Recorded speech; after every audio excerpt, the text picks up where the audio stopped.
Bonjour à tous, bienvenue dans l'entretien de France 24. Ce week-end, le Rwanda commémore le génocide des Tutsis.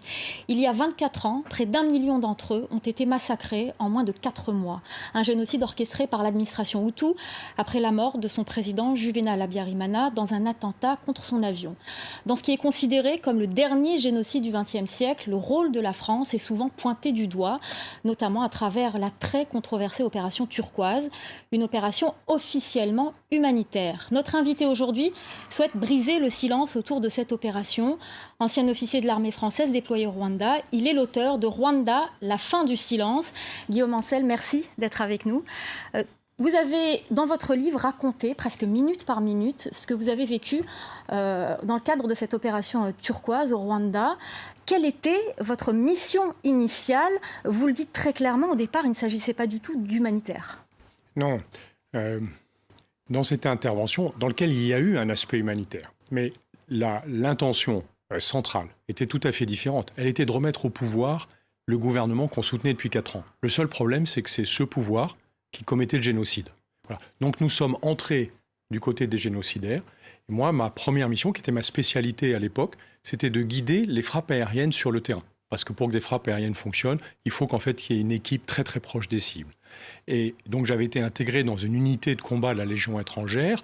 Et l'ordre préparatoire que nous avions reçu, c'était de mener un raid terrestre sur Kigali pour reprendre la capitale du Rwanda et remettre en place le gouvernement de l'époque, en faisant totalement abstraction du fait que ce régime était génocidaire.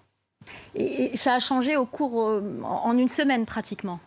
Alors, ce qui est très étonnant, c'est que pendant la première semaine, clairement, nous avions cette intention de nous battre contre les ennemis des génocidaires. Ce qui est complètement effarant, c'est que, comme vous le soulignez tout à l'heure, c'est le dernier génocide du XXe siècle. Le seul qu'on aurait pu éviter. Et on a réussi à rentrer du côté des génocidaires. On essaye de les remettre au pouvoir. Et assez tard dans l'opération, dans la nuit du 30 juin au 1er juillet, on arrête enfin ces actions offensives contre le FPR au moment où elles vont se déclencher. Je suis absolument persuadé que c'est parce que l'Élysée, à ce moment-là seulement, a pris peur que la France soit condamnée pour complicité de génocide. Mais on a fait quelque chose de terrible. C'est qu'on a créé une zone humanitaire sûre, qui n'a été sûre que pour les génocidaires, et qui a permis aux génocidaires de repartir se réfugier tranquillement au Zaïre. Ça a été la deuxième période de notre opération. Et la troisième, inacceptable, c'est que nous avons livré des armes aux génocidaires dans des camps de réfugiés au Zaïre, alors que nous étions sous embargo de l'ONU. Alors, vous l'expliquez très bien, vous le dites d'ailleurs dans votre livre, et je le répète, l'opération Turquoise, il y a eu un aspect humanitaire, mais il y a eu aussi ces épisodes sombres. Vous parlez donc du fait que des génocidaires Hutus ont pu fuir vers le Zaïre. Vous dites même on a protégé leur fuite. Et puis, vous revenez sur cette livraison d'armes. Comment vous l'avez su ? En fait, je l'ai su parce qu'on m'a demandé de détourner l'attention des journalistes qui étaient présents sur la base à Cyangugu, dans le sud du Rwanda, au moment où ce convoi d'une dizaine de camions devait partir. Et c'est en me demandant de détourner l'attention des journalistes que j'ai compris que c'était un convoi d'armes. Et le soir, au débriefing, j'ai été effaré des arguments qu'on nous a servis pour justifier cette livraison d'armes, qui étaient en gros, il faut donner des signes d'apaisement aux soldats du gouvernement, parce que sinon ils pourraient se retourner contre nous. Comme si en réarmant des soldats, on les rendait moins dangereux. Je souligne quand même une chose, c'est que dans toutes ces actions, et dans mon témoignage, en aucun cas je ne mets en cause mes compagnons d'armes. Ils ont fait ce qu'ils pouvaient de manière très professionnelle. Alors justement, vous le dites, certains officiers ont contacté le plus haut sommet de l'État, ont essayé de faire passer le message que ce n'était pas une bonne idée de livrer des armes à de potentiels génocidaires dans ces camps, au Zaïre, l'actuel RDC. Quelle a été la réponse à ce moment-là ? J'ai des camarades plus courageux que moi qui ont refusé d'appliquer cette directive et se sont fait tacler par l'Élysée. C'est-à-dire que le sujet est remonté jusqu'à l'Élysée, parce que c'est l'Élysée qui décide en France de ces opérations. Nous étions en gouvernement de cohabitation, donc il y avait forcément une collision avec une partie du gouvernement de cohabitation. Et ces ordres ont été confirmés par l'Élysée, continuer à livrer des armes dans les camps de réfugiés, en allant contre la plus évidente éthique des officiers français. Enfin, je veux dire, ce qu'on a fait est totalement inacceptable. Et ce qui est inouï, c'est que non seulement on l'a fait, mais en plus, ces décideurs politiques le cachent depuis un quart de siècle.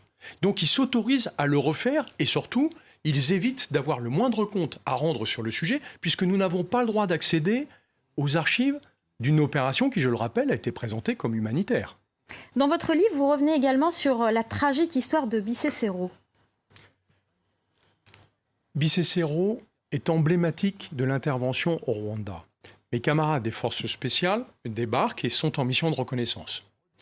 Et ils trouvent des rescapés qui ont échappé de justesse au génocide, qui sont poursuivis en permanence par les forces gouvernementales, l'armée, les gendarmes et les milices, qui d'ailleurs sont, à mon avis, à peu près les mêmes en permanence. Et on leur donne l'ordre de ne pas s'en occuper.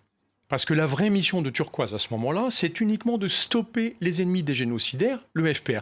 Donc mes camarades sont obligés de les laisser, poursuivis par leurs massacreurs, et de continuer à aller chercher les ennemis des génocidaires. C'est-à-dire que dans cette position-là, on s'est mis en complicité du génocide, et surtout, on a vu le génocide sous nos yeux. Mes camarades ont vu les soldats gouvernementaux et les gendarmes poursuivre ces rescapés qui étaient dans un état absolument lamentable, alors qu'on leur avait dit que c'était des espions du FPR. Vous vous rendez compte de cette confusion qui a été entretenue en permanence pour que les unités sur le terrain continuent à accepter cette mission. Et qu'est-ce qui s'est passé finalement ? Ils sont quand même intervenus, ces militaires. Un de mes compagnons d'armes a décidé, sans le dire, de désobéir. Ils sont revenus sur la zone où on leur avait interdit de se rendre. Et là, ils ont fait en sorte qu'il y ait suffisamment de journalistes et de moyens de communication pour que le monde entier le sache. Du coup, le commandement a été obligé de réquisitionner toutes les équipes des forces spéciales pour s'occuper enfin des réfugiés, avec 3 jours de retard.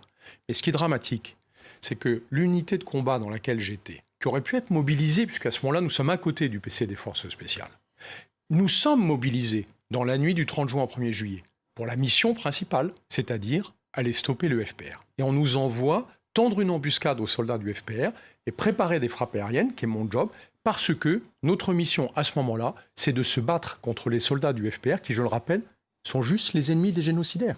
C'est-à-dire qu'on se met dans cette situation, non pas de participer au génocide, aucune unité française n'a participé au génocide, mais on se met dans une situation qui ressemble étrangement à une complicité de génocide. Justement, pour vous, la France est-elle complice de génocide et quel est le degré de complicité ? Ça n'est pas à moi de le déterminer. Ce que je raconte simplement dans mon livre, qui est un témoignage très factuel et très partiel, c'est que ce que nous avons fait est susceptible d'être qualifié de complicité de génocide. Je le répète, pas de participation au génocide, de complicité de génocide. Et ça, c'est inacceptable parce que nous avons été obligés de le faire parce qu'on nous a donné les ordres de le faire. Donc c'est vers les décideurs politiques de l'époque qu'il faut se tourner et leur demander des explications sur les raisons pour lesquelles ils ont pris de telles décisions. Avez-vous des regrets ? Je vais vous dire, mon regret le plus important, c'est que d'abord c'est le seul génocide qu'on aurait pu éviter. J'aurais aimé me battre contre les génocidaires. Ça m'aurait fait vraiment plaisir et je pense que mes compagnons d'armes auraient adoré. Et la deuxième chose, c'est de ne pas avoir été assez rapide pour sensibiliser les Français au fait qu'ils devaient avoir accès à ces archives pour qu'on puisse enfin savoir ce qui s'est passé réellement pendant cette opération. Je n'ai qu'une toute petite pièce du puzzle, mais elle est incompatible avec la version officielle. Et moi, ce que je voudrais, c'est que maintenant, on ait le courage de regarder la réalité en face et de reconnaître nos erreurs si on en a commises, et j'en ai bien peur. Quel serait votre message aux jeunes officiers français qui se retrouveraient aujourd'hui dans la même situation que vous il y a 24 ans ? La responsabilité d'un officier, c'est de savoir dire non quand c'est nécessaire. Vous parliez tout à l'heure de désobéissance en parlant de Bicécero. Oui, ces officiers même si qui ont officiellement désobéi... ces officiers se sont perdus. Bien sûr. La version officielle. Ils se sont perdus, c'était juste des spécialistes de l'orientation.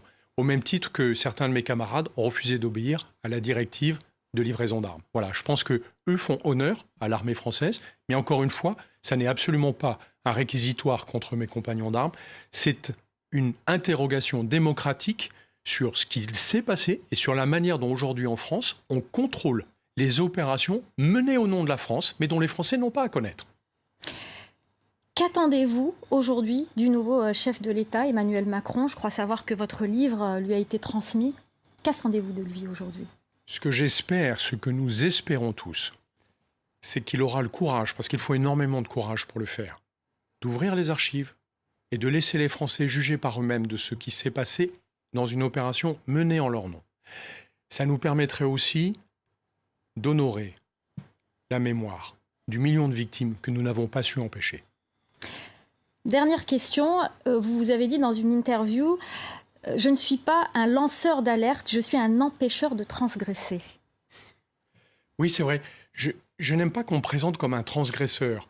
Moi, je n'ai pas transgressé de règles en parlant de ce sujet. Au contraire, je refuse qu'on transgresse les règles et les codes de la démocratie. Je veux que ce soit les Français qui jugent de ce qui s'est passé et qu'on arrête de leur expliquer ce qu'ils doivent penser d'un événement aussi dramatique.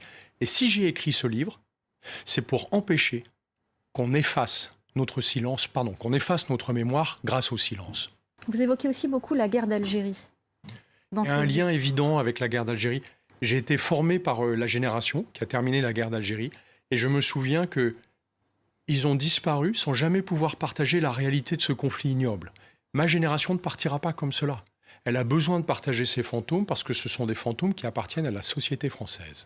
Merci beaucoup Guillaume Ancel d'être venu sur notre plateau. Je rappelle que vous êtes l'auteur de Rwanda, la fin du silence, témoignage d'un officier français concernant la très controversée opération turquoise, donc un livre aux éditions Les Belles Lettres, Mémoire de guerre. Merci beaucoup. Merci à vous de nous avoir suivis. C'est la fin de l'entretien. Restez avec nous. L'info continue sur France 24.